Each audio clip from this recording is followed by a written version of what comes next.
झारखंड के सहायक पुलिसकर्मी फिर से अपनी मांग को लेकर सरकार को घेरने के मूड में दिख रहे हैं। इस वक्त मैं मौजूद हूं राजधानी रांची के ऐतिहासिक मोरहाबादी मैदान में, जहां आप देख सकते हैं कि झारखंड के जो सहायक पुलिसकर्मी हैं, वर्दी-ए-इंसाफ फेज 3 का ये आंदोलन इनका स्टार्ट होने वाला है। क्योंकि इससे पूर्व में 2 बार इन लोगों ने आंदोलन किया और सरकार की ओर से इन्हें सिर्फ आश्वस्त करके भेज दिया जाता है। इनकी कुछ मांग है, मांग को पूरी करवाने के लिए लगातार सरकार से आग्रह कर रहे हैं। और इनका एक पोस्टर आप देख सकते हैं कि सरकार नक्सलियों और सहायक पुलिसकर्मियों के बीच में तुलना किया जा रहा है और एक उदाहरण पेश किया जा रहा है कि नक्सलियों को मिलने वाला लाभ और सहायक पुलिसकर्मियों को मिलने वाला लाभ में क्या अंतर है। तो आप देख सकते हैं कि बड़ा सा एक ये लाइनिंग है नक्सलियों को मिलने वाले लाभ में और सहायक पुलिसकर्मी को क्या दिया जा रहा है वो सिर्फ एक लाइन में बताया गया है। जुड़ते हैं सहायक पुलिसकर्मियों से, क्या कुछ मांग है, क्या लगता है कि तीसरी बार ये जो फेज 3 का आप लोग का आंदोलन है, सरकार गंभीरता से इसको लेगी कि नहीं? लेना पड़ेगा, लेगी या नहीं लेगी ये अनर्गल बात नहीं चलेगी, क्योंकि 2 बार से उनका बात हम मान चुके हैं। अब बार यदि मानना होगा तो मानिए, ना तो वर्दी आप रखिए और हम लोग जहाँ जाएंगे ना क्या करेंगे नहीं करेंगे हम लोग समझेंगे।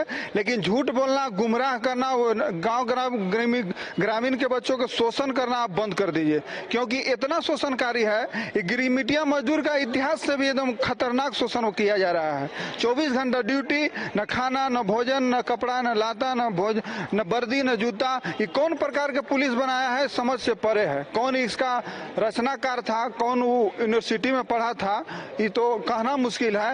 लेकिन सरकार आप इस संवेदना को, इस मर्म को, इस दर्द को समझिए। इतना निर्मम और कठोर मत होइए कि लोगों को जिंदे लाश बना के छोड़ दीजिए। अभी कितना आप लोगों को वेतन मिल रहा है? अभी सिर्फ 10,000। 10,000। अच्छा, तो आप लोग का क्या वृद्धि की मांग है? वृद्धि की मांग है और 60 साल तक का अस्थायी नौकरी का मांग कर रहे हैं हम लोग। मतलब स्थायीकरण किया, जो भी और पुलिसकर्मी हैं उन्हीं के उसी के आधार से हम लोग कभी वेतन बनाए, वृद्धि की मांग कर रहे हैं। तो आप देख सकते हैं कि यहाँ पे एक पोस्टर है, नक्सली हो रहे सम्मानित, सहायक पुलिसकर्मी हो रहे अपमानित। तो ऐसा आरोप है, सरकार के ऊपर ये आरोप लगा रहे हैं। क्या लगता है कि अब तो विधानसभा चुनाव भी आने वाला है, आचार संहिता कुछ दिन के बाद लगेगा, कितना आश्वस्त है कि इस बार आप लोगों की मांग पूरा होगा? देखिए, हम तो आश्वस्त सरकार को करा रहे हैं, बार बार मैसेज देने का काम कर रहे हैं। अब सरकार को होना चाहिए कि हम अपने बच्चों को कैसे न्याय दें। अगर सरकार बात मान लेती है तो आंदोलन की नौबत नहीं आएगी। 1 सप्ताह के अंदर अगर बात मानती है, 10 दिन के अंदर मान लेती है, तो आंदोलन की नौबत ही नहीं आती, क्योंकि हम लोग सरकार के ही अधीन है।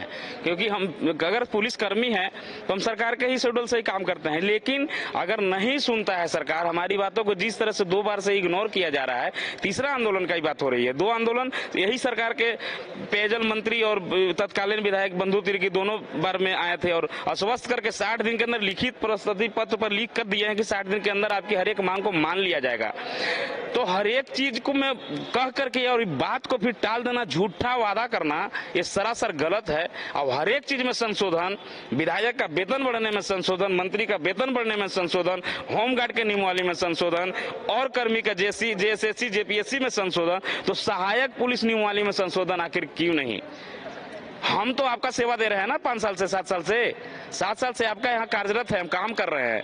तो हमारी पीड़ा को क्यों नहीं सरकार समझ रही है? अगर सरकार नहीं समझती है, इसको इग्नोर करने का काम करती है, तो इसका परिणाम सरकार को देखने को मिलेगा। आश्वस्त करके जा रहे हैं कि सरकार का परिणाम हम लोग देंगे और सरकार इसका भुक्तभोगी खुद सरकार होगी। क्योंकि पेट का दर्द जब होता है ना साहब, भूख जब लगता है ना, तो जब भूख में कुछ भी सामने मिलता है तो नोच के खा लिया जाता है। भूख में लोग जानवर बन जाते हैं। तो सरकार से अनुरोध है कि हम आपके यहाँ सेवा दिए हैं, कंटिन्यू हर ड्यूटी को पालन किए हैं। जैसे जैसे ड्यूटी होता है 4-5 बजे, आज का मैसेज दिखा रहे हैं कि 5 बजे ड्यूटी लगा है भोर में। जवान मैसेज कर रहा है फोटो खींच कर कि देखिए सर हम ड्यूटी में प्रेजेंट है। आखिर किस लिए, किस लालच में तो होगा वो ना कि हम अगर सेवा दे रहे हैं तो सरकार हमारी सेवा को अस्थायी करेगी। तो फिर हमें इस तरह के दोहरी नीति के तहत क्यों फंसाया जा रहा है? कहीं किसी को सम्मान दे रहे हैं, कहीं किसी को अपमान दे रहे हैं। नक्सली से भी बुरा हम हैं।